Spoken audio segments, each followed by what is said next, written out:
Hindi lahat ng tingin ay simpleng tingin.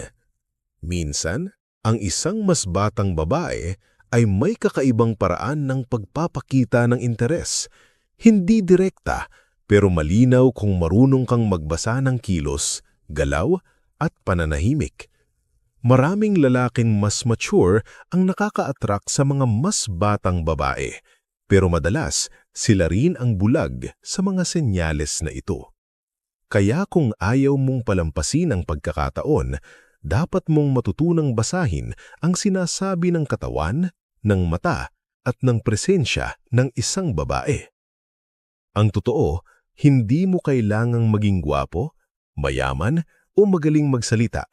Kailangan mo lang maging aware.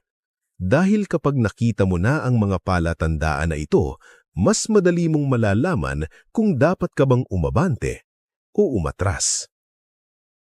Una, laging naghahanap ng rason para makalapit. Hindi ito yung obvious na paglalandi na makikita mo sa social media. Mas tahimik ito. Mas totoo. Kapag ang isang mas batang babae ay gusto ka, mapapansin mong palagi siyang may dahilan para mapalapit kahit hindi naman kailangan. May itatanong na alam na niya ang sagot. May ikukwento na pwede namang ipagpaliban. May simpleng dahilan lang para manatili sa paligid mo ng mas matagal. Hindi ito aksidente. Ang babae ay bihirang mag-aksaya ng oras sa lalaking wala siyang pakialam. Kaya kapag napapansin mong inuulit-ulit niya ang presensya niya sa buhay mo, may intensyon yun. Lalo na kung hindi siya ganito sa ibang lalaki. Iyan ang malinaw na pagkakaiba ng pagiging friendly at pagiging interesado. Bilang mas mature na lalaki, ang dapat mong gawin ay obserbahan ang consistency. Isang beses ay wala lang, pero kung paulit-ulit, may pattern na. At ang pattern na iyon ay nagsasabing komportable siya sa iyo. Ang comfort ang unang hakbang ng attraction, lalo na sa mas batang babae. Hindi sila agad naghahanap ng romance, naghahanap muna sila ng safety.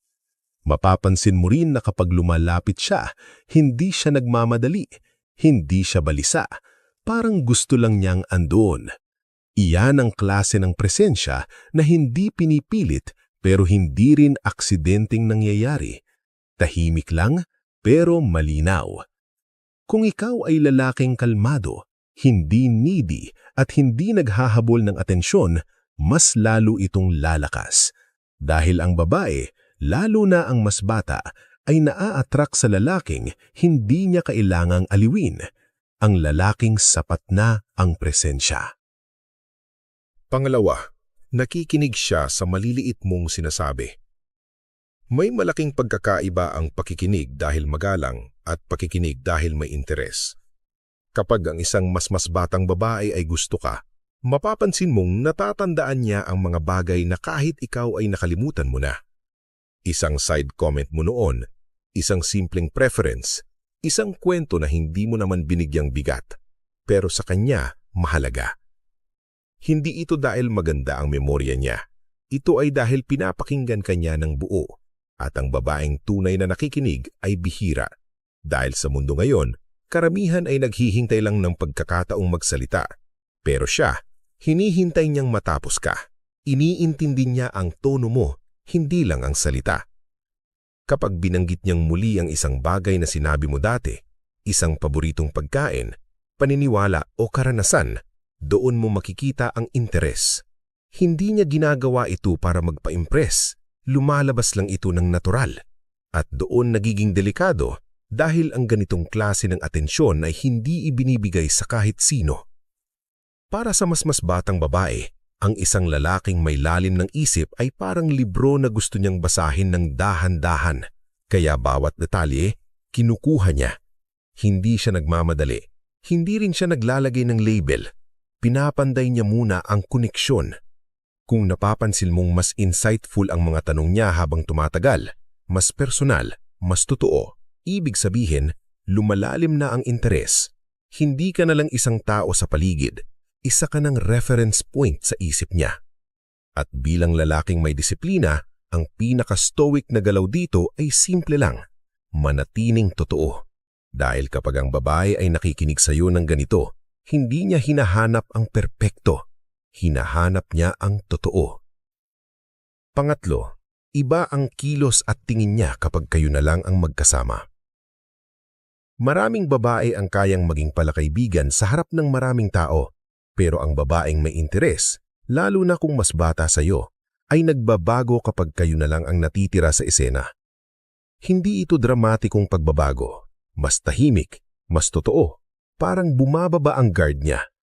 Mapapansin mong mas tumatagal ang eye contact, hindi yung titig na mapanghamon o bastos, kundi yung parang sinusukat ka. Tinitingnan kung ligtas ka ba, kung totoo ka ba, kung kaya ka bang pagkatiwalaan, at sa pagitan ng mga sandaling iyon, may katahimikan na hindi awkward, komportable. Ang boses niya maaaring maging mas mahina, mas maingat ang mga salita. Minsan mas expressive, minsan naman ay mas reserved. Pero ramdam mong hindi na ito performance, ito na siya. At kung ikaw ay lalaking marunong manahimik at hindi kailangang punuin ang bawat segundo ng salita, mas lalong lalalim ang moment na iyon. Ang mas batang babae ay kadalasang sanay sa ingay, sa mabilis na usapan, sa instant validation. Kaya kapag nakatagpo siya ng lalaking kalmado at ramdam niyang pwede siyang magpahinga sa presensya mo, nagkakaroon ng kakaibang koneksyon. Doon nagsisimula ang atraksyon na hindi kayang ipaliwanag pero ramdam. Hindi niya ito gagawin kung wala siyang nararamdaman. Dahil kung wala, mananatili siyang pareho sa harap ng lahat. Walang special mode, walang pagbabago. Kaya kapag nakita mong ikaw ang nagiging dahilan ng katahimikan na hindi niya tinatakasan, malinaw ang mensahe. Sa ganitong sitwasyon, ang pinakamalaking pagkakamali ng lalaki ay pilitin ang bagay. Ang tamang galaw ay manatiling steady. Dahil minsan, ang hindi paggawa ng kahit ano ang mismong dahilan kung bakit ka mas lalong nagiging kaakit-akit. Pang-apat, hinahanap niya ang validation at opinyon mo. Kapag ang isang mas batang babae ay nagsimulang maghanap ng opinyon mo, hindi lang tungkol sa mababaw na bagay, may ibig sabihin iyon. Mapapansin mong ikaw ang una niyang kinakausap kapag may bagong desisyon siya, bagong plano, o kahit simpleng pagbabago sa sarili niya. Hindi dahil ikaw ang pinaka-available, kundi dahil mahalaga ang tingin mo. Maaaring magtanong siya kung bagay ba sa kanya ang isang bagay, o ikukwento niya ang ginagawa niya habang palihim na tinitignan ng reaksyon mo. Hindi siya humihingi ng papuri lang. Hinahanap niya ang approval ng lalaking nire-respeto niya. At ang respeto ay laging nauuna bago atraksyon. Para sa mas batang babae, ang opinyon ng mas mature na lalaki ay may bigat, parang kompas. Dahil iniisip niya, kung ganito ang tingin niya sa akin, may saysay ba ang ginagawa ko? At kung ikaw ay kalmado, hindi judgmental, at hindi agad nagbibigay ng validation ng mura, mas lalo kang nagiging mahalaga. Mapapansin mo rin na nagiging mas aware siya sa kilos niya kapag kasama ka. Hindi para magpanggap, kundi para makita mo ang best version niya. Iyon ang tahimik na anyo ng atraksyon, ang pagnanais na maging kaaya-aya sa mata ng isang partikular na tao. Pero tandaan, hindi ito invitation para kontrolin siya o gawing dependent. Ang stoic na lalaki ay nagbibigay ng opinyon, hindi direksyon. Nagpapakita ng respeto, hindi pangangailangan. At dahil doon, mas lalo kang nagiging safe space. Kapag ang isang babae ay kusa ng naghahanap ng validation mo, ibig sabihin may emotional ng koneksyon. At sa mundo ng atraksyon, ang emosyon ang mas matibay kaysa pisikal. Dahil ang pisikal, mabilis mawala. Pero ang respeto at emotional gravity, iyon ang tumatagal. Panglima, kapag kasama ka, hindi siya abala sa telepono. Sa panahon ngayon, ang tunay na atensyon ay bihira. Kaya kapag napansin mong ang isang mas batang babae ay kusang ibinababa ang telepono niya habang ikaw ang kausap, huwag mo itong maliitin. Hindi ito simpleng pagiging magalang. Ito ay malinaw na pagpilit. Pinipili ka niya kaysa sa endless notifications, chats at validation na pwede niyang makuha kahit saan. Hindi ito pilit. Hindi rin siya nagpapakitang spesyal, pero ramdam mo na present siya. Nakaharap ang katawan niya sa'yo. Nakikinig siya ng buo. Hindi sumisilip sa screen tuwing may katahimikan. At sa bawat sandaling iyon, nabubuo ang koneksyon na hindi kailangan ng maraming salita.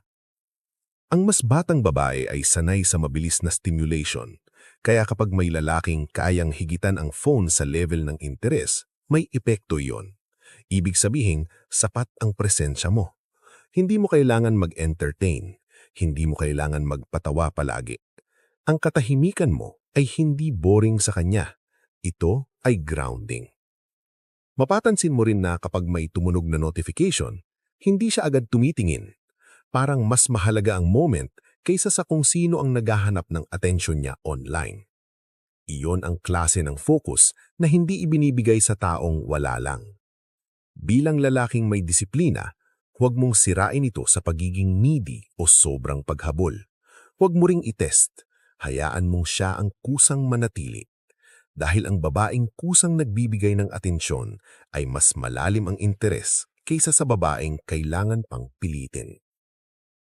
Panganim, nagiging personal ang mga tanong niya tungkol sa buhay mo. May punto sa usapan na nagbabago ang direksyon, mula sa simpleng kwentuhan na pupunta sa mas personal na tanong. Hindi na lang, ano trabaho mo, kundi masaya ka ba sa ginagawa mo? Hindi na lang, saan ka nakatira, kundi ano ang pinakaimportante sa iyo sa buhay? Kapag naramdaman mo ito, malinaw na may interes na lampas sa surface level. Ang mas batang babae na nagtatanong ng ganito ay hindi lang curious, sinusukat ka niya. Gusto niyang malaman kung sino ka kapag walang audience, kung ano ang values mo, kung paano ka magmahal, at higit sa lahat, kung saan ka papunta.